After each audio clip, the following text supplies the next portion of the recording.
নিত্য ঘরের একটা গৃহবধূর সকালবেলায় যা যা কাজকর্ম থাকে মানে আশিপাশি যা কাজ থাকে সমস্ত কাজকর্ম কমপ্লিট করে চলে আসলাম এবারে টিফিন করতে। তো এদিকে দেখো ব্রেডগুলো একটু সেঁকে নেব।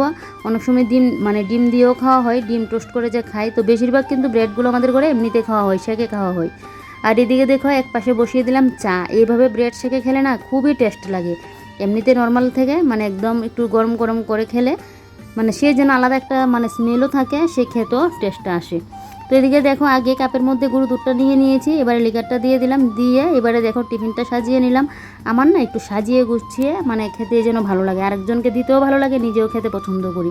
সেই নিজের সংসারে নিজেকে আর কে সাজিয়ে দেবে বলো, তো নিজেদেরকেই মানে খেয়ালটা রাখতে লাগবে।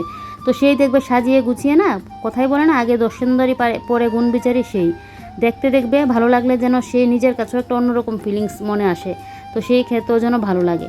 তো তার জন্য নিজেকে তো দেওয়ার মতো নেই কেউ, তো সেই নিজেই সাজিয়ে গুছিয়ে বসি। তারপর বর বউতে এই যে 5-10 মিনিটের মতো গল্প করলাম, তারপর আমি আমার সংসারের কাজকর্ম নিয়ে ব্যস্ত হয়ে পড়লাম। ও মোবাইল দেখবে, না হয় ওর যদি টুকিটাকি কাজ থাকে করবে, না হলে ওর টাইম হলে দোকানে যাবে চলে। আর এদিকে দেখো আজকে আমার ঘরে রান্না হবে কি বলো তো, আজকে কাঁঠাল রান্না হবে। তো শিমের বিচিগুলো তাই এখন ভাজি করে নিচ্ছি। শিমের বিচিটা ভাজি করে এদিকে দেখো সেদ্ধ বসিয়ে দিলাম, আর আলাদা করে জায়গা করলাম না, এখানটায় জলটা দিয়ে দিয়েছি, এবারে সেদ্ধ হয়ে যাবে। আমার না শিমের বিচি আনতে লাগবে, সেই মানে শিমের বিচি শেষ হয়ে গেলো। প্রত্যেক বছর তো আমাদের বাড়ি থেকেই পাঠানো হয়, তো এবার আমাদের বাড়িতেও আর শিম গাছের মানে হয়নি ভালো, তো তার জন্য আর পাঠানি, না হলে সব সময় মানে বিয়ের পর থেকে মাই পাঠাতো। তো এখন গিয়ে কাকিমণির ঘর থেকে নিয়ে আসলাম কয়েকটা, তো আরেকজন দিদিকে বলে দিয়েছি শিমের বিচি এনে দেওয়ার জন্য। দেখি এখন থাকলে তো নিয়ে আসবে। তো আর চায়ের বাসন ধোয়া হয়নি, এখানে রেখে দিয়েছি, পরে মাজা ঘষা করবো। ভাতটা নামিয়ে নিয়েছি, এখন তরকারি কাটতে বসবো। কাল রাত্রিবেলায় যদি পরিষ্কার মানে করে রেখে দিতাম ভালো হতো। এদিকে ওই ঘরদোর কোনো কিছুই গোছানো হয়নি, তোমাদেরকে দেখাই চলো। এই যে দেখো এই ঘরদোর কোনো কিছুই গোছানো হয়নি, এই যে বিছানাটাও তোলা হয়নি, দেখলে তো। আর এত পরিমাণে হাওয়া দিচ্ছে না, দরজা জানালা পুরো যেন একদম ভেঙে যাবে এইরকমটা হচ্ছে, একবার এরকমটা হচ্ছে দরজা জানালা, এত পরিমাণে হাওয়াটা দিচ্ছে। কালকেও সেই রকম হয়েছিল, ভেবেছিলাম তো বৃষ্টি আসবে, বৃষ্টি তো আসেনি। আবার সকাল থেকে এত পরিমাণে হাওয়া, আর রোদও উঠে গেছে সকাল সকাল। আজকেও দেখবে সেই 10-11টা বাজলে এখানে আর দাঁড়ানো যাবে না। তো এদিকে শিমের বিচিটা সেদ্ধ হোক, আর এদিকে আমি এখন সকালে রান্নার করি। সকালে একটা কিছু দিয়ে ওকে খাইয়ে পাঠাতে পারলে তারপর আমি রান্না করবো। তার মধ্যে আজকে আবার রান্না করবো কাঁঠাল। তো কাঁঠাল রান্না করতে গেলে তো অনেকটা ঝামেলা জানোই, অনেকটা সময়ও লাগে রান্না করতে গেলে, রসিয়ে কষিয়ে না হলে তো আবার ভালোও লাগে না খেতে। তবে নিরামিষ রান্না করবো কাঁঠালটা, কারণ পেঁয়াজ রসুনের না এটা আবার ও বেশি পছন্দ করে না। তো কিছুটা রেখে দেবো, অতটা কাঁঠাল আমার লাগবে না, প্রায় 1 কেজির মতো কাঁঠাল নিয়ে আসলো, তো কিছুটা রেখে দেবো, অন্য আরেকদিনকে পেঁয়াজ রসুন দিয়ে রান্না। তো আজকে নিরামিষভাবেই করবো, ও যেটা পছন্দ করে এটা আজকেই করবো। তো চলো এদিকে সকালের খাওয়ার আয়োজনে তোড়জোড় করি, না হলে আবার ও খেয়ে যেতে পারবে না। আর গড়দোড় আস্তে আস্তে রান্নাবান্না বসিয়ে একদিকে গুছিয়ে নেবো না হয়। তো চলো হ্যাঁ, এবারে মানে তরকারিগুলো কাটাকুটি করি। এগুলো কি তোমরা কেউ চিনো? এগুলো হলো তিত বেগুনটা থেকে তিতো, আর এটা হলো রাজবেকুর বলে আমাদের এখানে এটাকে। এটা তেতো হয় না, ও আবার না খেতে পছন্দ করে না, ওর নাকি এটা একটা কীরকম মানে গন্ধ হয়, ও বলে একটা কীরকম বনের পাতালতার মতো নাকি গন্ধ আসে। তো ও বেশি একটা পছন্দ করে না, তারপরেও বলেছি যে এগুলো খাওয়া নাকি ভালো। আমি তো বিয়ের আগে অনেক খেয়েছি, এখানে এসে আমার খাওয়াটা বদ্ধ হয়েছিল, কারণ ওগুলো চিনতোই না, এনে দেবে কি করে। তো একদিন আরেকজন দাদাকে দিয়ে আনিয়েছিল, ওরাও এগুলো খাই, আনিয়েছিল আমার জন্য। তারপর ও দেখে এটা চেনে, এখন ও আমার জন্য নিয়ে আসে। তো ওকে বললাম আজকে একটু খেয়ে দেখতে, আলু দিয়ে ভাজি করব, খেতে গরম গরম ভাতে খুব মুচমুচে লাগে, সব কিছুই খেতে লাগে জানো তো। এটা বলছি ঠিকই, কিন্তু আমিও সব কিছু খেতে পারি না। তারপরেও এখন তো অনেক জিনিসই খাওয়া শিখে গেছি, বিয়ের আগে যে জিনিসটা খেতে পছন্দ করতাম না, এখন কিন্তু সেটাও খাই। তো সেই সবাইকে কিন্তু সব জিনিস খাওয়া খুব ভালো, এটা খাই না ওটা খাই না, তাহলেই দেখবে অসুবিধা হয়ে যায়। তো এদিকে ভাজিগুলো বসিয়ে এদিকে দেখো এখন বসলাম কাঁঠাল নিয়ে। বাজার থেকে তো কাটাকুটি করে আনলো, তারপরেও দেখবে কাঁঠালের সাইড ফেটে না একটু লেগে থাকে, তো তার জন্য এগুলোকে একটু পরিষ্কার করে নিয়ে রান্নাটা করলে ভালো হয়। তো এই যে তেলের ড্রাম নিয়ে বসে পড়লাম, না হলে তো আবার হাতের মধ্যে আঠা লাগবে। তো আগে একটু হাতে তেল লাগিয়ে নিলাম, নিয়ে এবারে দেখো একটা করে কাঁঠালটা এখন পরিষ্কার করে নিচ্ছি, তারপর একটু ভাপ দিয়ে নেব। তো এদিকে দেখো আমার ভাজিগুলো কিন্তু হয়েই গেছে, খালি বাঁচতাম, তো মনে হচ্ছে একটু কম হবে, তার জন্য একটু আলুটা দিয়ে দিলাম। আর বিশেষ করে আবার আমার বর তো বেশি একটা পছন্দ করে না, তো আলুটা যদি দেই তাহলে ও যদি একটু একটু খেতে পারে। আর এদিকে দেখো গাছের লঙ্কা মানে লঙ্কা হয়েছে, এই যে শুকনো লঙ্কার বীজগুলো ও যখন বাজার থেকে শুকনো লঙ্কাগুলো নিয়ে আসে না, তো এগুলো তো আমি শুকিয়ে ডাটাটা ফেলে তারপর কৌটোর মধ্যে রাখি, তো দেখবে কিছু বীজ কিন্তু পড়ে, এই বীজগুলোই না ফেলে দিয়ে এই যে বীজ থেকে গাছ হয়েছে, এই গাছেরই লঙ্কা হয়েছে। দেখো কতটা লম্বা হয়েছে, একদম শুকনো লঙ্কাগুলো দেখতে যেরকম তো এরকমই হয়েছে, অনেকগুলো গাছ লাগিয়েছি, বুঝলে তো। তো এদিকে দেখো এবারে আমার ভাজিগুলো তো হয়ে যাচ্ছে, লঙ্কাটা একটু আগে দিলে ভালো হতো, কিন্তু কিছুই করার নেই, মনে ছিল না, তাই এখনই দিলাম। এই যে দেখো ভাজিটা হয়ে গেল, এবারে সকালের খাবার চিনতে নেই। আর এদিকে ওগুলো এখন স্নান করতে, এদিকে কাঁঠালটা তো সেদ্ধ বসিয়ে দিলাম, আর শিমের বিচিগুলো তো ছাড়িয়েই রাখলাম।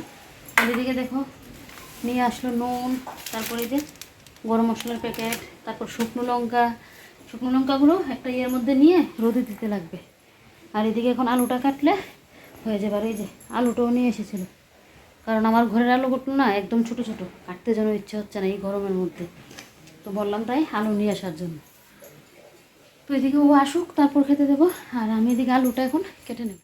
আর এদিকে দেখো শুকনো লঙ্কাগুলো এখন আমি এটার মধ্যে নিয়ে নিচ্ছি, তো একটু রোদে দিয়ে নেব। শুকনো লঙ্কা দেখবে বাজার থেকে এনে যদি সাথে সাথে কোটোর মধ্যে রেখে দেই না, এইগুলো পুরো নেতিয়ে থাকে, তো একটু রোদে দিয়ে যদি রাখি দেখবে পুরো মুচমুচে হয়ে থাকবে, কোনো সময় একটা ভাজি বড়া খেতে গেলেও ভালো লাগে, আর নেতিয়ে থাকলে দেখবে ভালোও লাগে না।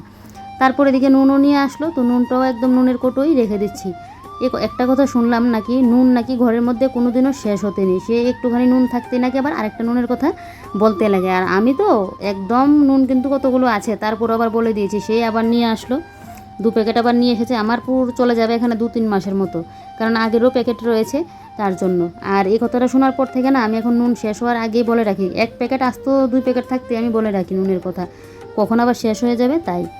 আর এদিকে দেখো এদিকে আমার গরম মশলার গুঁড়োটাও শেষ হয়ে গেছে, এখন তো আর প্যাকেটটা আনাই না, কারণ ওগুলোর মধ্যে একদমই স্মেল থাকে না, কী দিয়ে যেন ওরা বানায়, ঘরে এইভাবে বানিয়ে নিলে খুব ভালো হয়, একটুখানি দিলে হয়ে যায়। আর কালকে কিন্তু আবার দারচিনি লং গোলমরিচ একসাথে প্যাকেট আলাদা করে খোলা নিয়ে আসে, ওগুলো নিয়ে আসলে ভালো হয়, তো এখান থেকে এগুলোই নিয়ে আসলো। আর আগে আমার ঘরে দারচিনি এলাচ ছিল, তো এগুলোকে একটু গুঁড়ো করে নিচ্ছি, এগুলো একটু গরম করে গুঁড়োটা করলে বেশি ভালো হয়, তো এখন আমার দরকার বলে এখনই সাথে সাথে করে নিলাম, যেহেতু কাঁঠালের মধ্যে দেবো। এই যে দেখো কাঁঠালের তরকারিটা তো বসিয়ে দিলাম, একদম আলুটাও দিয়ে দিয়েছি, তারপর শিমের বিচি বাদাম সমস্ত কিছু দিয়ে দিলাম। এবারে ভালো করে কষিয়ে নিতে লাগবে, না কষানো হলে ভালো হবে না, আবার তো একটু মজুক তরকারিটা, আগে যদিও ভাপ দিয়ে নিয়েছিলাম। আর এদিকে বাসন কোসনও তো মেজে নিয়েছি, ঘরটারও পুরো ঝাড় দিয়ে নিলাম, এই যে দেখো, আর এই জায়গাটাও পুরো পরিষ্কার করে নিয়েছি।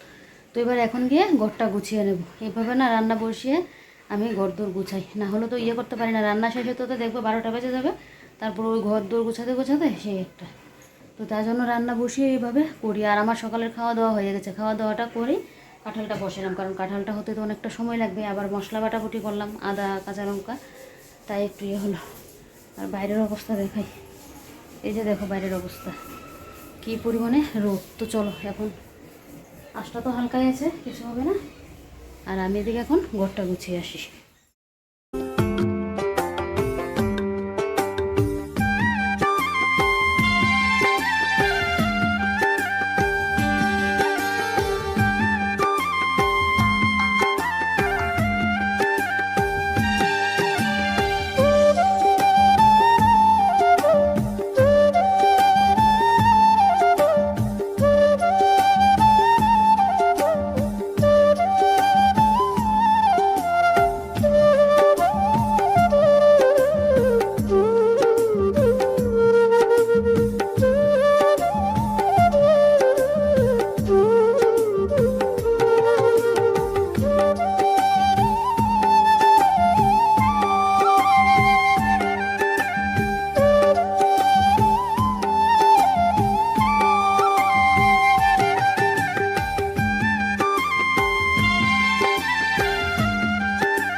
একটা সংসারে সেই দেখবে বন্ধুরা কাজের যেন আর শেষ নেই, কত পরিমাণে যে কাজ থাকে, সেটা যদি তুমি করতে চাও তাহলে তো কাজের শেষ নেই, অনেক অনেক অনেক কাজ থাকবে, আর যদি না করতে চাও তাহলে আবার দেখবে কাজ থাকবেও না।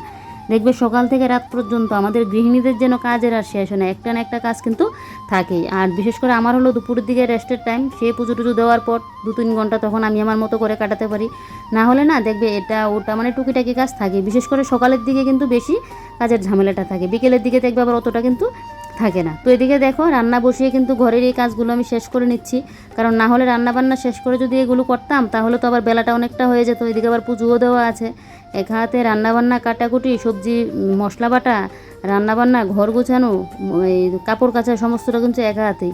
তো এগুলো তো একটু গুছিয়ে গাছিয়ে মানে করতে লাগবেই, না হলে যদি এই যে রান্নার অপেক্ষায় বসে থাকি তাহলে তো সেই কাজ করে আর কুলোতে পারবো না। আর আমার আবার না টাইমের মধ্যে যদি কাজ না হয় সেই ভালোও লাগে না। 2টা বাজিয়ে স্নান করে আসলাম, এটা এক একদিন হলে ঠিক আছে, সবসময় দেখবে ভালোও লাগে না। তো ঘরের তো সমস্ত কিছু মোছামাছি করে নিয়েছি, এবারে দেখো দরজাটা এখন বাইরে দিয়ে মুছে নিচ্ছি। এত পরিমাণে ধুলো দিচ্ছে, তো এটা যদি কিছু কিছু করে ঘরটা মানে প্রত্যেকদিন পরিষ্কার করে না রাখি না, সেই একসাথে করতে গেলে দেখবে নিজেরই খাটুনিটা হয়। আর গরমের মধ্যে একটুখানি কাজ করতে গেলে যেন পুরোটা কষ্ট হয়ে যায়, এত এত কাজ। আর কি জানো তো বন্ধুরা, মেয়েরা দেখবে বিয়ের আগে যেন কোনো কাজই করতে পারে না। সত্যি বলতে সব মেয়েদের কথাই বলছি এটা। আমিও না একটা সময় বাড়িতে বিয়ের আগে কোনো কিছুই কিন্তু করতে পারতাম না, মাকে দেখতাম করতো, তো সেই মানে মায়ের কাছ থেকেই মানে শেখা এগুলো, দেখতাম ওইগুলো, তো তা বলেই আজকে এখন পারছি। না হলে না মানে কোনো কাজই করতে পারতাম না। এগুলো কিন্তু শ্বশুরবাড়িতে এসেই, তারপর তো বিয়ের পর শ্বশুরবাড়িতে এসে কাজ না করলে তো হবেই না, সেই তো কাজ করতেই লাগবে। কারণ বাপের বাড়িতে যেভাবে আরাম আল্লাহ শেখাইছি সেটা তো আর হবে না, দেখবে তখন যার যার সংসার হয়, তারপর শ্বশুরবাড়িতে আসলাম একটা বাড়ি ছেড়ে একটা বাড়ি, সেই কাজ তো করতেই লাগবে দেখবে।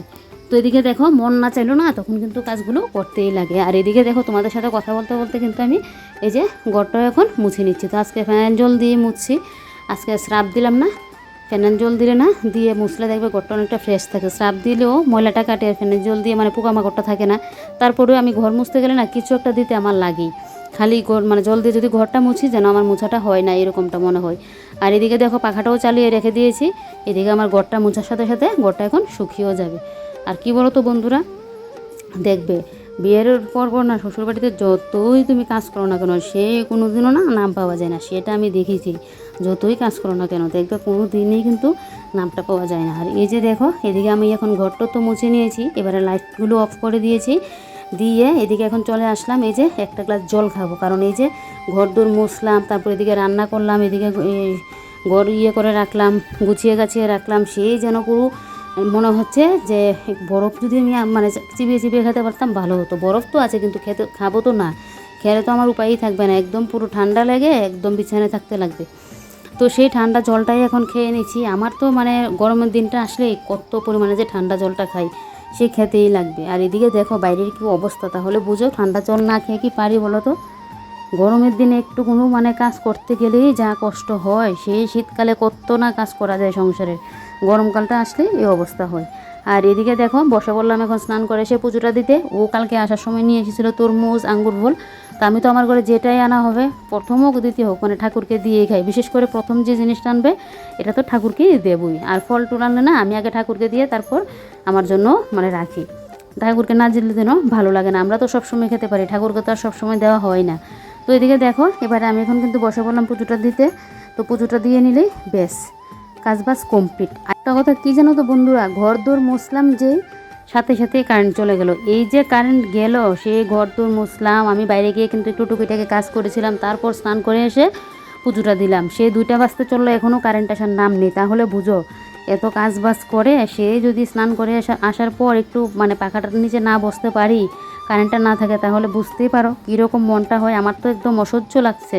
এই যে পেছনের দরজাটা খুলে এখন বসে আছি এখানে, একটু একটু হাওয়া আছে, সে এটা দিয়ে এখন চালিয়ে নিতে হচ্ছে। কখন যে কারেন্ট আসবে এদিকে মাথায় করেছিলাম শ্যাম্পু, সকালবেলায় রান্না করেছিলাম ঝামেলার রান্না, এই যে কাঁঠাল, তারপর তো ঘর দোর গুছানো গাছানো, ঘর দোর মুছামাছি, পুজো পালে আমার না সারাদিন যে এরকম তেরকম। মানে স্নান করে আসার পর সেই মানে একটু পাখার নিচে বসে আমাকে এই যে বললাম 2-3 ঘন্টা তখন আমি আমার মতো করে কাটাই। সেই আমাকে একটু রেস্ট না নিতে পারলে যেন আমার ভালো লাগে না। কিন্তু কারেন্ট নিয়ে কীভাবে রেস্ট নেব, বাইরে তো হাওয়া দিচ্ছে, তারপরও পাখার নিচে থাকলে তো পুরো একদম মানে ঠান্ডাটা করতে পারি। হাওয়া দিয়ে তো হাওয়া তো আর ঘরের মধ্যে আসে না, তাহলে বাইরে গিয়ে থাকতে লাগবে। হাওয়ার সাথে সাথে তো আবার এদিকে রোদও আছে। কী আর করি, যে কারেন্ট যে কখন আসবে কী আর করবো বলো বন্ধুরা।